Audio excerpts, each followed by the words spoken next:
आज Doubtnut app download करें। Doubtnut पर अपने सभी गणित, रसायन विज्ञान, भौतिक विज्ञान और जीव विज्ञान के डाउट्स का करो सफाया। बस प्रश्न की फोटो खींचो, एक ही प्रश्न को क्रॉप करो और तुरंत वीडियो सोल्यूशन पाओ। अभी डाउनलोड करें। हेलो दोस्तों, आपका प्रश्न है जल की कठोरता कितने प्रकार की होती है। तो चलिए इस प्रश्न को हल करते हैं। ठीक है, तो दोस्तों जो जल होता है ये इसमें दो प्रकार की कठोरताएं उपस्थित होती हैं। तो जल की कठोरता कितने प्रकार की होती है? कठोरता दो प्रकार की होती हैं। सबसे पहले प्रकार की कठोरता है जिसे हम कहते हैं स्थायी कठोरता। स्थायी कठोरता। दूसरे प्रकार की जो कठोरता है उसे कहते हैं अस्थायी कठोरता। ठीक है, स्थायी कठोरता और अस्थायी कठोरता।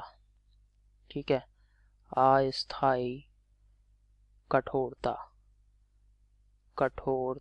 तो स्थायी कठोरता और अस्थायी कठोरता, ये दो प्रकार की कठोरताएं जल में उपस्थित होती हैं। तो जैसा कि हमसे प्रश्न में कह रहा है जल की कठोरता कितने प्रकार की होती है, तो आपको उत्तर पता लग गया। जल की कठोरता दो प्रकार की है, स्थायी कठोरता और अस्थायी कठोरता।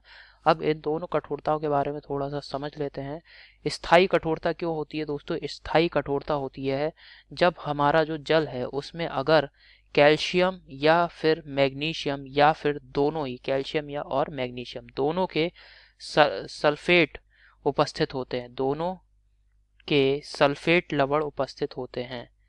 सल्फेट लवण हो, सल्फेट लवण अर्थात CaSO4 या फिर मैग्नीशियम का सल्फेट MgSO4, अगर ये उपस्थित हैं दोस्तों, तब जल में कौन सी कठोरता होगी? स्थायी कठोरता होगी। और अस्थायी कठोरता क्यों होती है दोस्तों? अस्थायी कठोरता होती है यदि जल में कैल्शियम और मैग्नीशियम के बाइकार्बोनेट उपस्थित हो, के बाइकार्बोनेट अगर उपस्थित हैं, तब दोस्तों जल में जो अशुद्धि है, जल की जो कठोरता है वो कैसी होगी? अस्थायी प्रकृति की होगी। अर्थात कैल्शियम बाइकार्बोनेट अर्थात CaHCO3 का होल ट्वाइस, मैग्नीशियम बाइकार्बोनेट अर्थात MgHCO3 का होल ट्वाइस।